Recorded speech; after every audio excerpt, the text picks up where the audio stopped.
just confirm that live stream has started. Thank you. Good evening, councillors and officers, and welcome to anyone viewing online. Just a couple of housekeeping things. There's no planned fire drill today, so if the alarm sounds, a member of staff will take you safely out of the building. Please speak clearly into the microphone so that this can be picked up on the live stream. And you also ensure that mobile phones are switched off or put on silent mode. They're not placed too close to microphones to avoid feedback. Thank you. So this evening, first item on the agenda, we do require a proposer and seconder. Chairman, please. Thank you. Could I propose Councillor Tom Ashton for chairman this evening, please? I'd like to second that proposal. Thank you. Is that all in favour? Thank you, Councillor Ashton. It is. Thank you.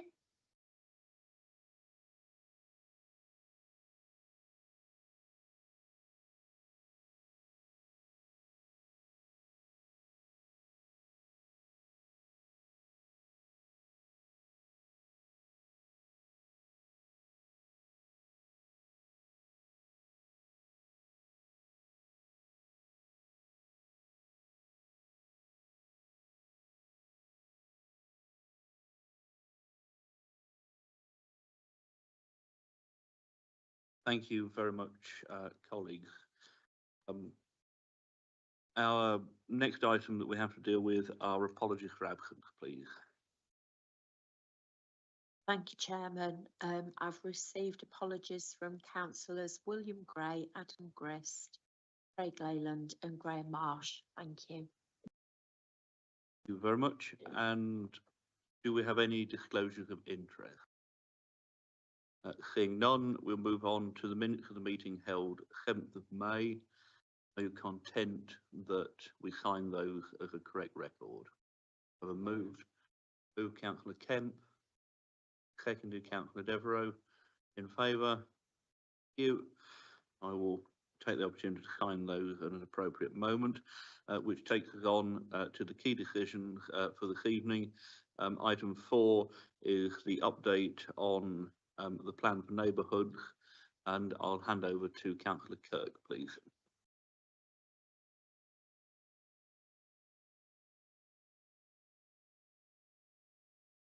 Thank you very much, Chairman. The report in front of you details the updates to the plan for neighbourhoods, formerly known as the long-term plans for towns.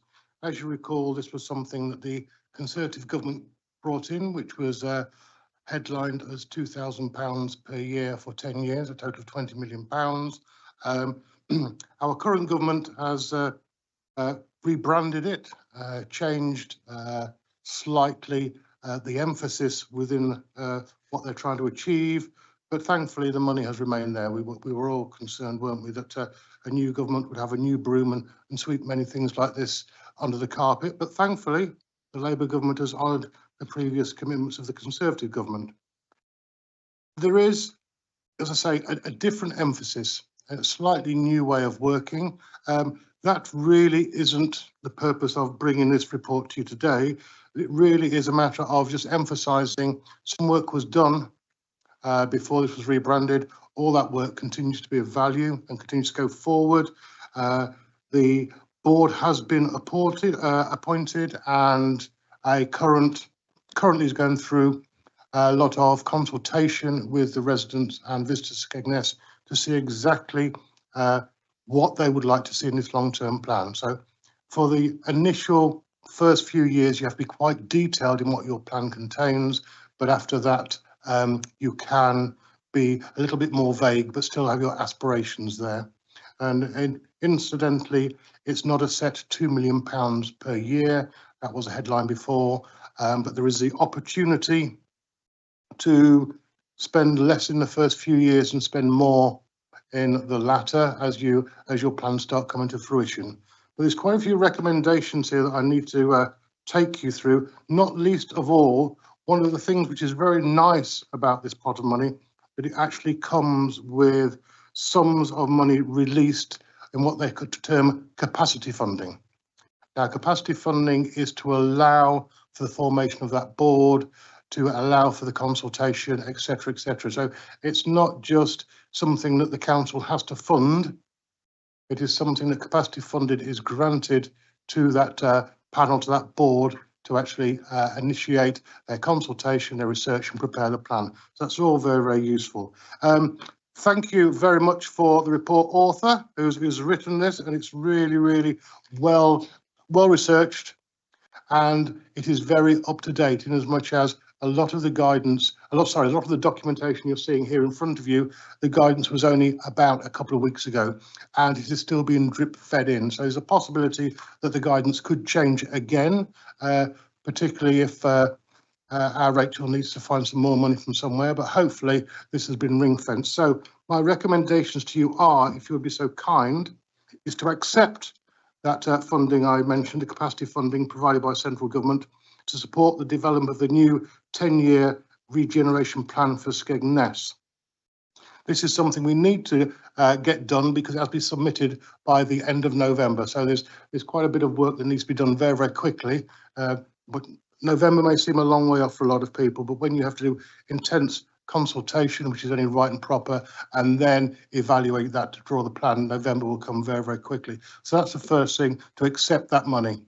And then we come to some delegations. I would also be very kind if the exec board accept. First one is to delegate authority to the Director of Economic Development to agree and expend all capacity funding provided by the government in consultation with the portfolio holder of the coastal economy and the neighbourhood board of Skegness. So the three prongs to that is it's the board, myself and the Director of Economic Development will have to agree on how that money is apportioned.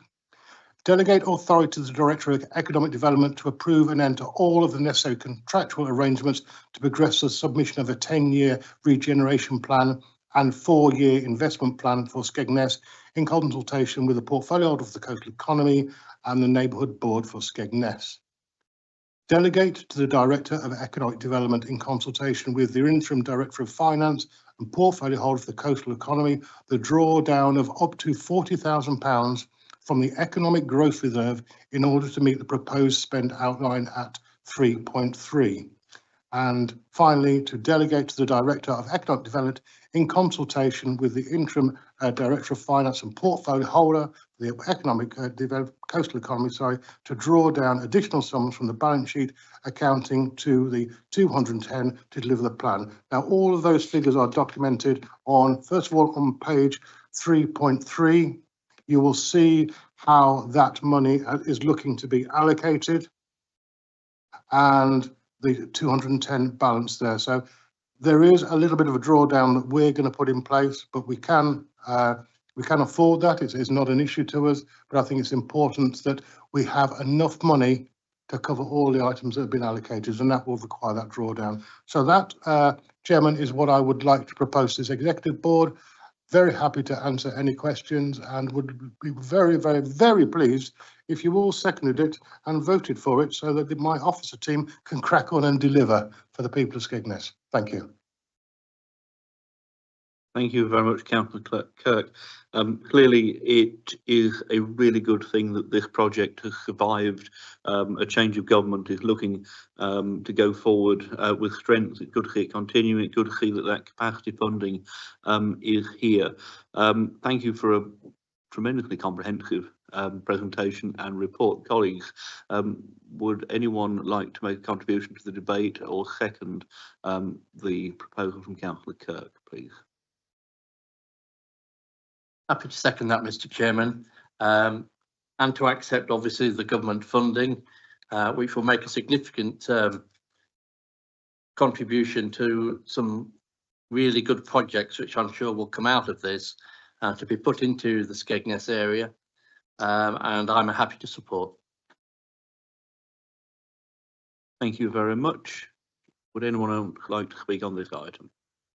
That being moved by Councillor Kirk and seconded by Councillor Foster, could I have a show of hands that we approve their recommendations, please? Thank you. That is unanimous. Takes us on to item 5, which is the East Lindsey District Council Market Policy and Severe Weather Policy Review, which I believe is Councillor Foster's paper, please.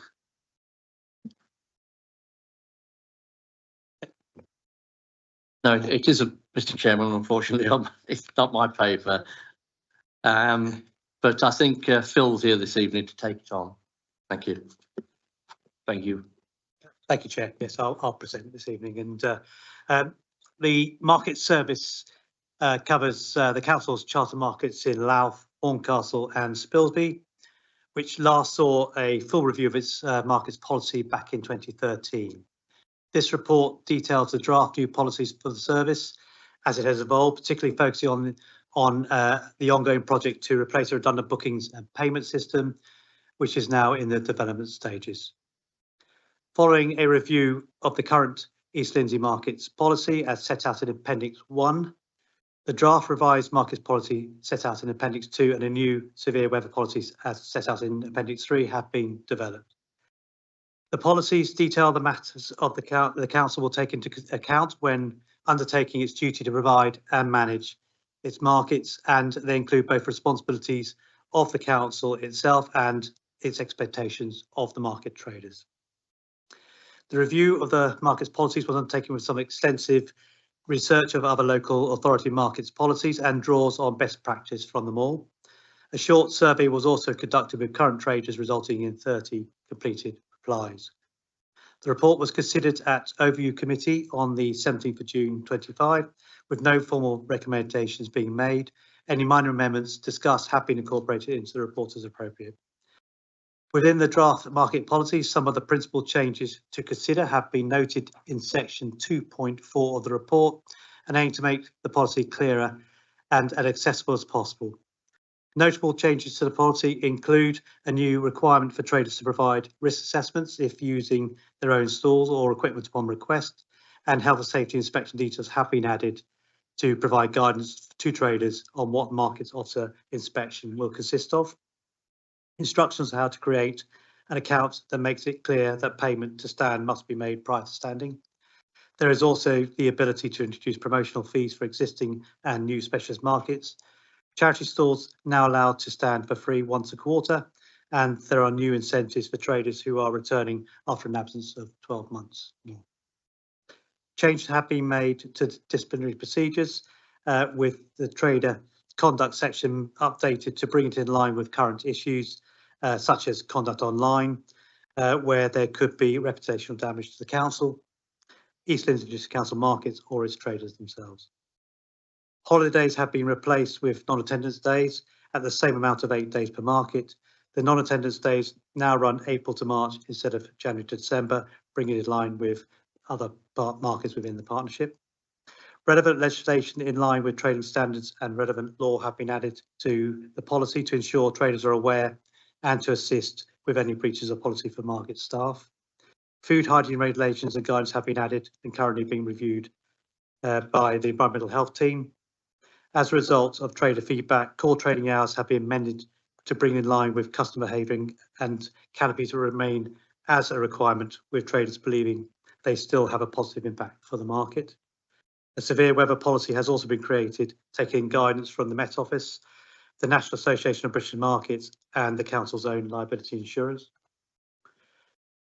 If a restricted market is declared by the Council due to severe weather, traders will no longer have to use a holiday day. An acknowledgement of the Council's commitment to the Real Deal campaign has been added to ensuring our markets remain free of illegal, unsafe and counterfeit goods. The markets team will provide a variety of help sessions for traders in person and online to assist with the transition to the new GOS payment and booking system later this year. This will include sessions at the hub and other suitable locations as required, where demonstrations will be held. There'll be Microsoft Teams online sessions, assistance over the phone, and assistance in person on the market for those unable to attend any other sessions. Regarding recent and future changes to East Lindsey markets, on the 11th of June, we saw new dedicated markets officer and markets administrator start their roles and replace the previous markets team. The new markets team will attend each market to conduct health safety inspections, engage with traders and create new content to provide the markets online to new and existing traders, visitors and the community. In March, we saw the relaunch of the Spilsby market, which was down to one stall holidays, now thriving with several traders as well as casuals attending. A new markets Facebook page has also been created, which has received over 626,000 views in the 5 months it's been live to date. With a new markets officer background in marketing, she will look to create a new Google business account and Instagram page to target a younger audience, as well as new traders. The new Google accounts will enable visitors to easily access directions to the markets, information such as opening days and times, and the ability for the visitors to leave reviews. A new featured traders market, a future featured trader market of the week will be introduced, where a trader will have their picture and business details and a brief overview of their trading history promoted online to provide an insight to visitors of the wonderful characters of the market. We will also start planning to introduce a new monthly makers market alongside our regular markets to increase footfall and the variety of traders. This market has been introduced at the Boston markets at the start of the year, which has resulted in the best occupancy figures for Boston in several years, with all 21 additional pitches sold each month until October. We have now received a new banners and posters, which we have already started to strategically place around the market towns. With the new policies proposed, a new dedicated marketing team is in place and a growing online presence. East District Council now has the foundation to revive its fantastic chartered markets and provide one more reason for the local community and visitors to attend our market towns. In conclusion, the draft East Lindsey Markets Policy has been reviewed and updated in line with the evolving market service and best practice, and are presented to the Executive Board for its approval. Recommendations of the report are the Executive Board firstly review the draft market policy as set out in Appendix 2 and severe weather policy in Appendix 3 as provided in this report for approval, and secondly agrees a delegation to the Assistant Director and Markets Manager in consultation with the portfolio holder for future minor policy revisions as might be needed to ensure the continued good running of the markets. That concludes my report. Thank you, Chairman. Thank you very much, Mr. Perry. That I think is a comprehensive run through of the paper before us this evening. I'm really pleased to see that it's been to overview, that they have had their suggestions and amendments already incorporated in what we have before us. And clearly, there is vigour and drive, isn't there, behind the policies, the changes that are coming through here that set out to drive up and encourage store occupancy and the businesses which obviously come with that. Really pleased to see that Spilsby Market is coming back to life. Really pleased to see that we're looking at trying to facilitate those special markets, those farmers markets, which again have an opportunity to mean a great deal to a lot of local people if they got that coming to their town. I'm very happy to move the paper from the chair. I would invite anyone who would like to come in on that. Councillor Devereux, please. Thank you, Chairman, and thank you, Phil.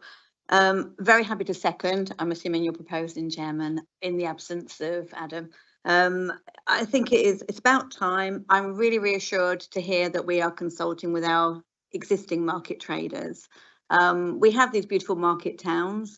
I don't want to say anything negative. I think let's go on a positive. It's great to hear that we are now speaking to them and we are listening to what they've got to say. They are a jewel in our crown, if you like. I'm not convinced they've always been perhaps consulted in the way that they should. And this is refreshing to see something come in front of us. I agree with Councillor Ashton. It's great that it's been to overview and they haven't come up with anything specific, but what they have said has been weaved within the policy. And I hope, and I'm sure that whatever the market traders have said has also been weaved within the fabric of the paperwork. They are something special and we need to look after them. And I do travel around a lot, and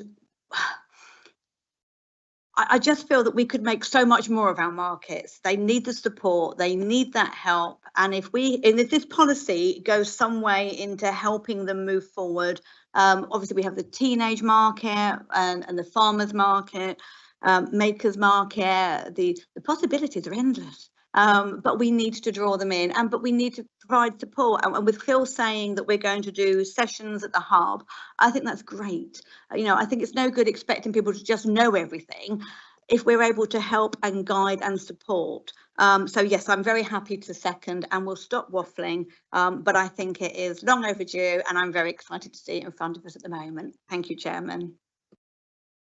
Thank you for channeling the excitement of us all. Councillor Kirk, please. Yeah, thank you very much, Chairman. I just need to say that unfortunately, Councillor Grist can't be here tonight, but he's been a champion of our excellent markets for longer than most of us have been on this council. It's opportune that this comes to this meeting because only last week I was in a meeting discussing a marketing proposal called Walls to the Waves, which is about how we can get our coastal visitors, of which we have 4.5 million every summer, to go into our market towns and vice versa. What I liked about what Phil was saying is how not only have we got a modern online system for the booking and managing, but also we're going to bring our comms into the 21st century as well with social media. Because at the end of the day, we can advertise as much as we like on the coast, but it's so much easier if people before they come can look at a Facebook post and see what's there. Hopefully, at a later stage, we'll have a diary that we can share with our traders on the coast as well of what's coming, because, Councillor Devereux is quite right. Lots of places around the country would love to have the number of markets we have. They struggle to keep one going. And yet our market towns, their markets are seeing some sort of resurgence, which I think is great. And the extra markets we can bring in, the markets we can run in what would be seen as shoulder months, not just in our market towns, but maybe our coast can learn something as well. So that cross-pollination of our visitors from the coast to the market towns, this gives them a reason to go on a certain day to see that market because they know it's going to be a proper market. We have markets on the coast, and with no disrespect to them, they're not what you would call a traditional market. They are very lacking in fruit and vegetables. But loads of Nike, if you're into Nike and stuff like that. But so there's a huge opportunity here. I see the markets as a bit of old world charm. And this is old world charm that we are bringing into the 21st century. So an excellent paper, and I'm sure Councillor Grist is absolutely over the moon and would have been waxing as lyrically as Councillor Devereux did. Thank you. Councillor Foster, please. Thank you. Yeah, at the beginning there, the market management was under waste services, and to a certain degree came under my remit because the team were in my portfolio area.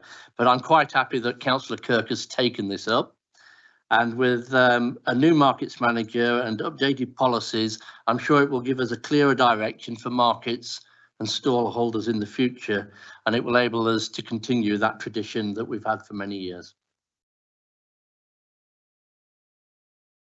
Thank you, and I would just take the opportunity to echo the thanks of the board to Councillor Grist for the work in bringing this paper, and likewise everybody else that's been in that process, yourself, Councillor Foster, Councillor Devereux, and officers. It does feel a new and refreshing approach, doesn't it? It's changing that clunking fist of the council from being a markets authority, to seeing this as something that's a lot more dynamic and flexible and reflecting on our ambition to grow economically and to move our visitors, as Councillor Kirk rightly says. We have not just a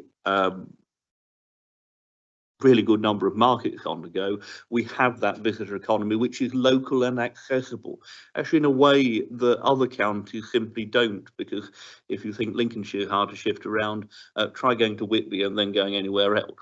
No disrespect, of course, to Whitby. So it has been moved by myself that the recommendation go forward. It's been seconded by Councillor Devereux. I see no further speakers. Could I have a show of hands, please?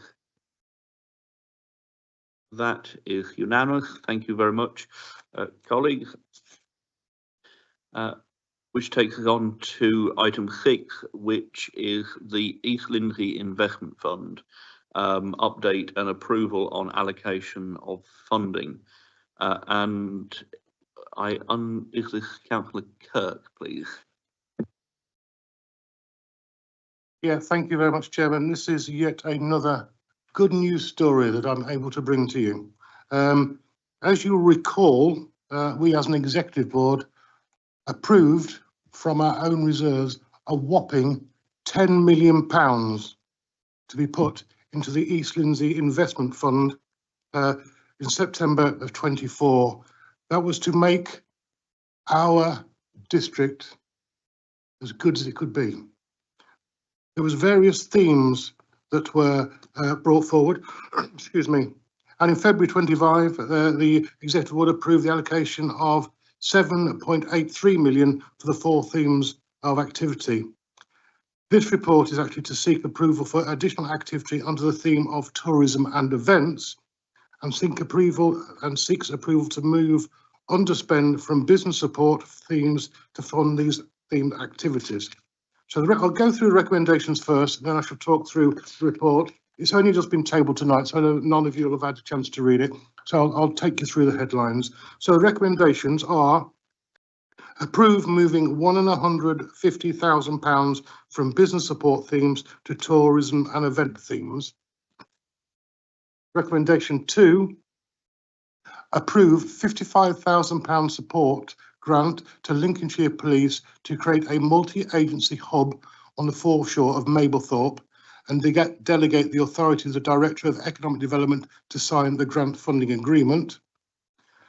Approve the allocation of additional £95,000 to deliver activities previously delivered by the Local Visitor Economic Partnership, the VLEP, and delegate the authority to the Director of Economic Development in consultation with the portfolio holder for market towns and rural economy, portfolio holder for coastal economy, to ensure to secure resources and expertise for delivery of those activities. That relates to the meeting I just talked about earlier. Why do we need to do this? Well, we need to do this for several reasons. Let's talk about the recommendations under the VLEP. As you are sure you're all aware, Destination Lincolnshire, which we were a partner for, which had the VLEP, has had a period of economic difficulty. Let's put it like that. And that has left us needing to fill a gap with activities and events in Lincolnshire along our part of the coast and inland as well. So we would like to really focus our efforts on that, because they won't be doing that for us. So I think it's really important that we recognise that people visit East Lindsey often for looking for things to do. It's not just the 4.5 million people who come to the coast for the beach. Other people visit for other things. For example, in Skegness in the very near future, we have Reggae Fest, which is a sold-out ticketed event. So reggae lovers from around the country will be going there to enjoy, excuse me, the Skegness hospitality, the sunshine, our fantastic beaches, a bit of reggae music, and maybe the occasional beer or two. That is not compulsory, the rest are. So that gives an example of why it's so important that we have events, and we just talked about the markets. We can put events in the markets and bring people over. So it's something we constantly need to do. So that is why some of the money is being moved. And the other thing, the £50,000 grant, but I think this is absolutely fantastic. This is an amazing piece of joint working with Lincolnshire Police. They are doing the organising. We are making this money available to them. And there's going to be a beach hut in Queen's Park. We've already applied for permission. I don't know how that's going, Tom, but I'm sure anything you can do to ensure we get it, you will do. But it's there, and it's about being safe on our coast, supporting our children, supporting our visitors. So there is a multi-agency approach to make it a safe place to visit. Now, the police have often been talking to us in the past about projects they would like to do, but that normally comes with but unfortunately, as you know, our budgets are stretched and we can't afford to do these things. On this occasion, we were able to say, well, it's great, we've got this pot of money, which we set aside last year, which you can plug into. We can make you a grant and you can deliver on that multi-agency hub in Mablethorpe. I think there is an opportunity here for us to do far more. In fact, I'm sure there is. So papers like this will be coming to you more frequently, but these are the first two that we need to act on quite quickly, in particular because we want the hub up and running in Mablethorpe and the fact that the VLEP is no longer in existence. So that puts a little bit of a speed on these, but I'm sure many, many other exciting projects will be coming our way very, very quickly, all funded from this £10 million that we had the foresight to set aside last year. Thank you very much. Thank you very much, Councillor Kirk. Just before we go on, could I just confirm that I appreciate we've only had this in paper form tonight, but everybody did receive a copy previously on email earlier in the week. Brilliant, thank you. Councillor Devereux, please. Thank you, Chairman. Thank you, Councillor Kirk. I am delighted to second this paper. And if you may indulge me, I'd like to put a little colour on the £55,000 to Lincolnshire Police, if I may. It's a project that I've been working closely with under my portfolio with partnerships. Obviously, it blends across, as many of our projects do, each other's portfolios. They came to me last year with this suggestion, and Councillor Kirk is quite right. At present, they work from a small beach hut and provide a fantastic service. We want to grow that. We want to do something more, and to be able to have this, I'm trying to think what they call it now, pod. I haven't done the colour schemes, but you know, I've had a good look at the alternatives and what's available.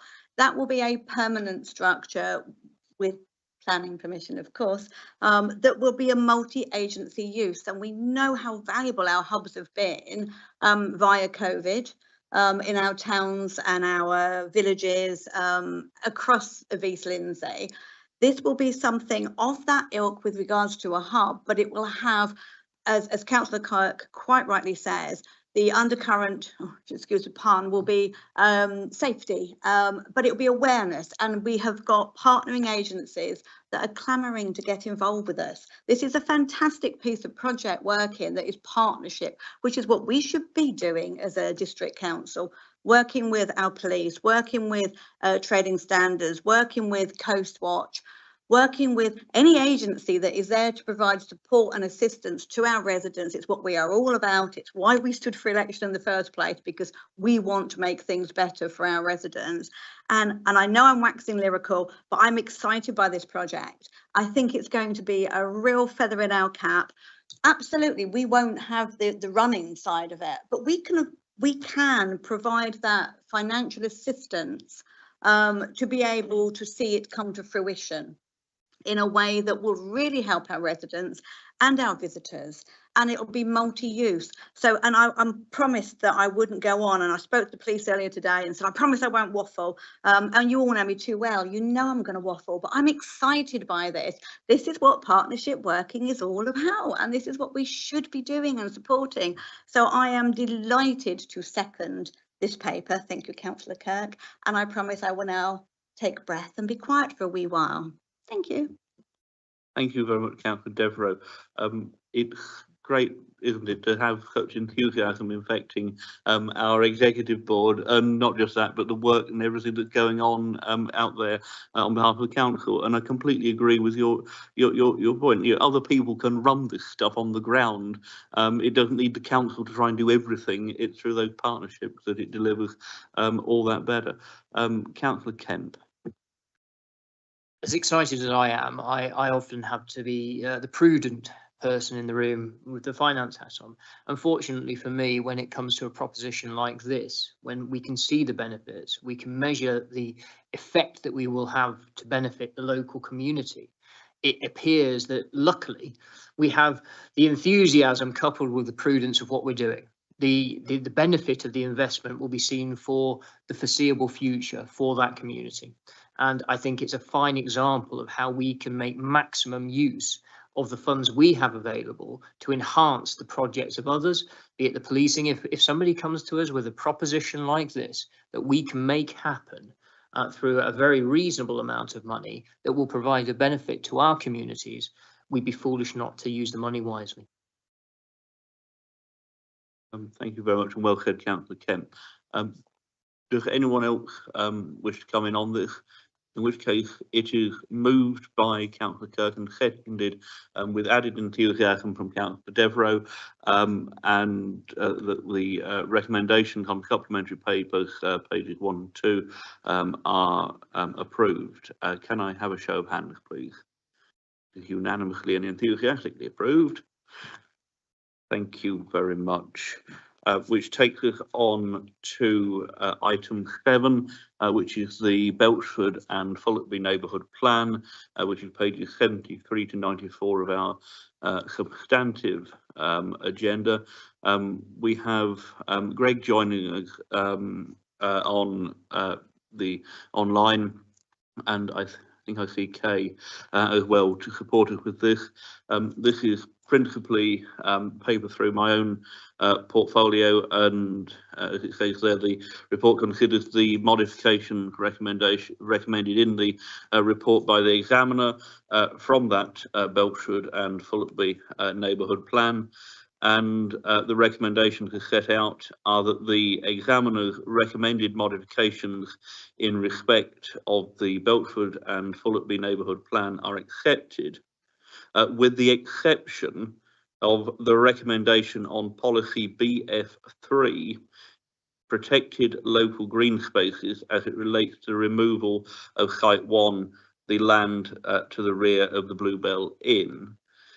And B, that in accordance with the Neighbourhood Planning General Regulation 2012, that the Belchford and Fullerby Neighbourhood Development Plan be subject to a further round of public consultation, the responses which will be reported to a future meeting of this committee for consideration.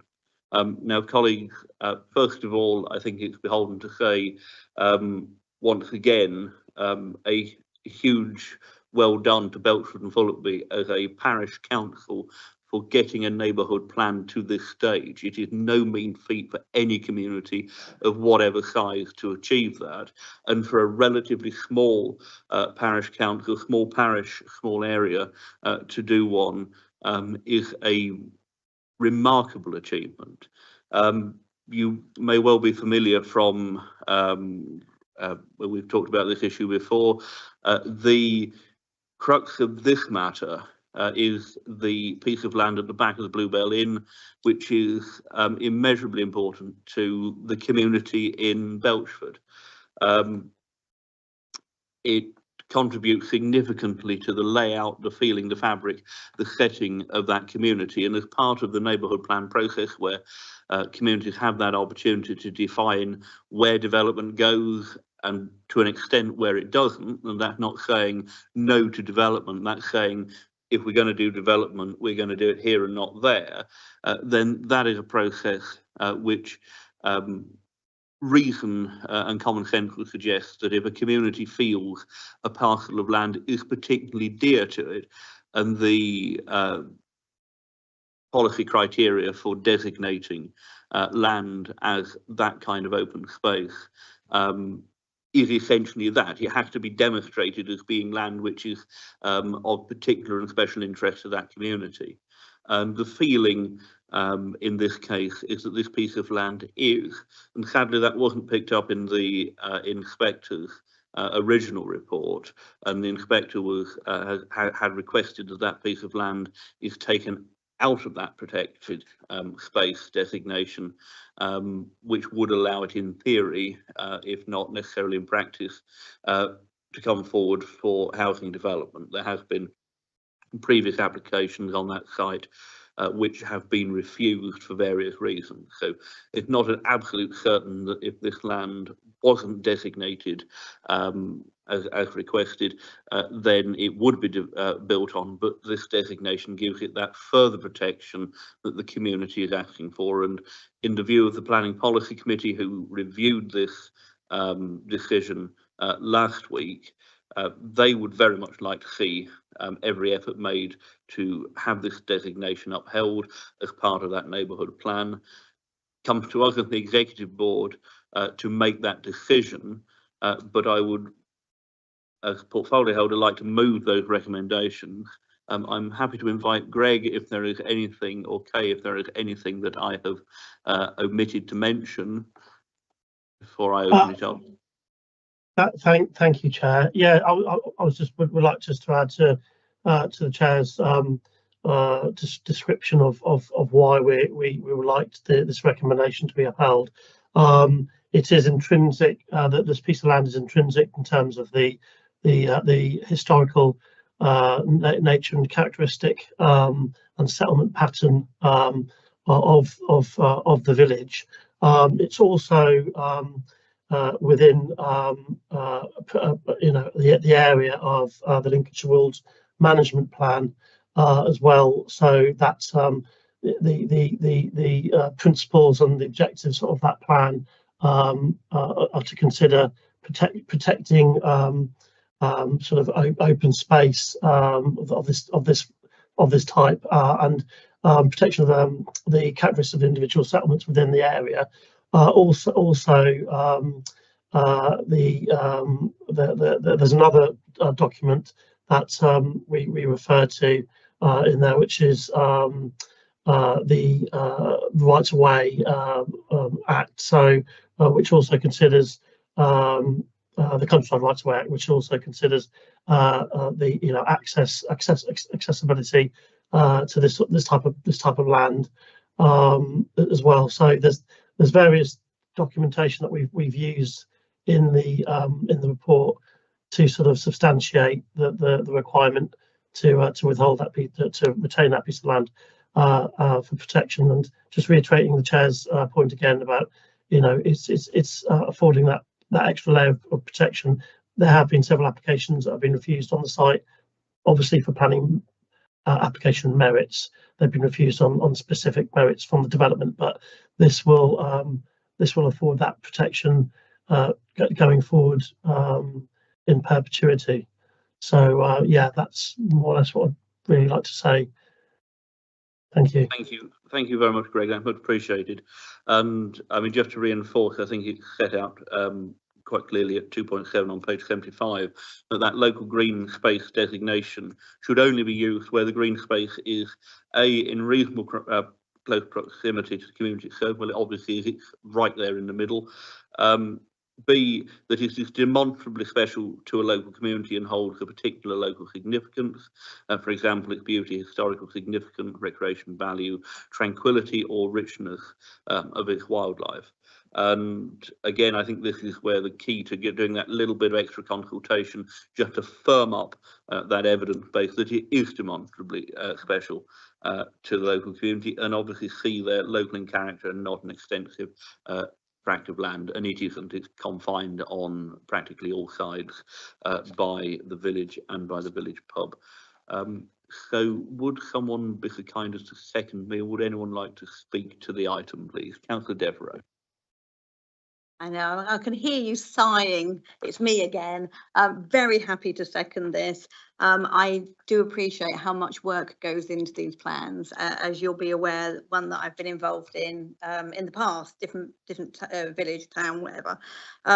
It's so important that we listen to the people that we are consulting with, and this clearly matters greatly to the village concerned. So I am more than happy to second this. There is absolutely no point in doing a consultation and not listening to the findings. So I'm delighted to see the report's beautifully written. It pays complete respect to what's been said, and it protects that piece of land. Well done for all the work. It is a mammoth feat to put together these things. So more than happy to second. Thank you, Chairman. Thank you. Does anybody wish to speak to this item? Thank you. I think this does really go to the core of it being their village. It's Belcher and Fullock's village. It's not so much our village, whatever responsibilities we have as a planning authority. And it's, in my view, our duty to do what we can. And I really do hope that following that consultation, the evidence is there and the attention of the inspector is rightly drawn to those key points, and that this forms part of that neighbourhood plan.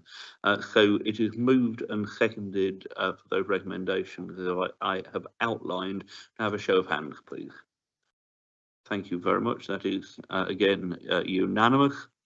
Which takes us to item 8, which is the 24-25 draft outturn finance update. And I'll hand over to Councillor Kemp, please, as portfolio holder. Thank you, Chair. As members are aware, throughout the year, quarterly monitoring reports are completed forecasting the expected year-end outturn compared to the approved budget. This report provides information on draft outturn full year financial performance for the year to the 31st of March 25. I'll just cover a few points for you. I know you've all been through it, but there's a few points I'd like to make. The draft revenue outturn reports a surplus position of 874,000 at the year end. Some key issues I'd like to bring to the executive's attention. Income pressures within planning, 148,000, land charges of 37,000, building control of 54,000, referenced in Table 2, have been influenced primarily by the somewhat depressed housing market. As previously reported, but still worth noting, the government announced during the 24-25 that it would provide additional funding to support councils significantly impacted by the IDB levies. East Lindsey was awarded 834,000 for 24-25, which is included in the draft outturn figures in Table 1 of Appendix A. The council's 24-25 net budget for investment income is 2.745 million. The draft outturn for investment income is 3.816 million. Contributing to this an overachievement of 1.071 million after allocating 168,000 to the Section 106 long-term liabilities. As members will be aware, the 24-25 budget includes a savings efficiency target of 1.37 million. Savings are being tracked and can be found in Table 1B. You will note that the total identified is 1.211 million. With a net saving requirement of 159,000 still to be found. Capital. For capital, Table 4 provides details of all capital schemes. The total general fund capital programmes for 24-25 was 56.329 million. Actual capital expenditure is 45.85 million, an underspend of 10.479 million. Capital programme carry forwards to the future years amounting to 11.071 million are noted, including scheme details and their financing in Table 4C of Appendix A. Despite the delay in project delivery during 24-25, funding is being secured to fully deliver those schemes. Reserves. Table 3 of Appendix A provides details of the balances held in reserves at 31st of March 25, being 38,134,000. The overall movement in reserve balances during 24-25 financial period was an increase of 2,250,000, taking account of year-end adjustments alongside those budgeted or previously approved by way of Pro Forma B that sought approval from either the Section 151 officer or Executive Board. I therefore propose the following. It is recommended that the outturn position is noted pending formal reporting to Executive Board and subsequently full council as follows. Executive Board notes the general fund draft outturn position for 24-25 being an underspend of 874,000 as detailed in Table 1 of Appendix A and recommends to full council the transfer of the surplus of the investment volatility reserve. 2. Executive Board refers to full council to approve the reserves, transactions and balances as set out in Appendix A, Table 3 for 24-25. 3. Executive Board approves the 24-25 capital outturn position presented in Table 4A. And 4. Executive Board recommends to full council the capital phasing from 24-25 to 25-26 presented in Table 4C, along with the capital additions for 25-26. Thank you, Chair. Happy to take any questions. Thank you very much, Councillor Kemp. Colleagues, do you have any questions for Councillor Kemp, please? Councillor Kirk. It's not a question, it's just an observation because, you know, when people will see this document, particularly when you look at Table 4C, I think, well, that's a lot of money being spent. But you've got to bear in mind that a lot of that money in those figures are money that we have received from central government. So we are the accountable body for every pot of money that governments allow councils to bid for. So therefore that shows in our balances, although it's not actually our money because it's already committed, which is why we got the money in the first place. Just an observation, that was all.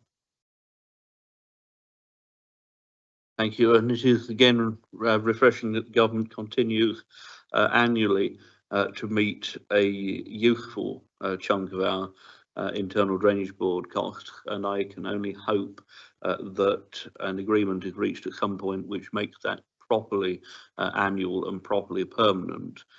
So that we aren't in this position of every year effectively having to keep the money to one side just in case the government doesn't stump up, which is obviously always the difficulty, the challenge, isn't it, of asking for a one-off grant in the hope that your one-off grant becomes an annual grant, and maybe one day in the distant future, the government will have been paying it out for so long, and there'll be nobody there that will remember why. Happy to second the paper from the chair, and seeing no further speakers, just have a show of hands that we endorse that, please. Thank you.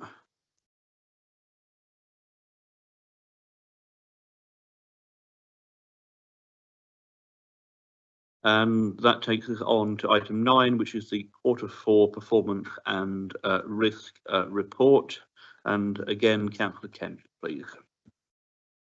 Thanks, Chair. Councillor Leyland normally takes care of this matter. I will attempt to emulate his performance. I believe he says, councillors, executive board members, you've all seen the details there. It is generally for noting. The recommendation is that executive board considers any further action in respect to the performance and risk information contained within the report and appendices.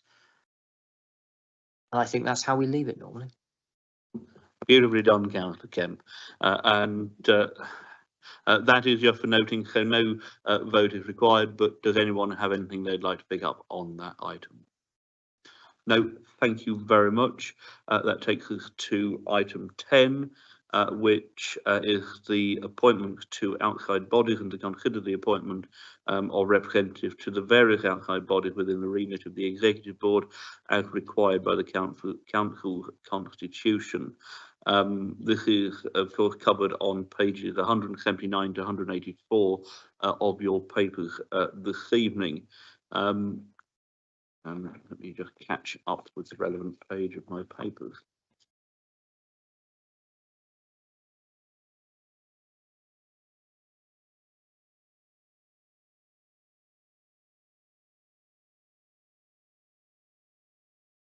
So I'm quite happy to accept that everyone has had the opportunity to have a read through those.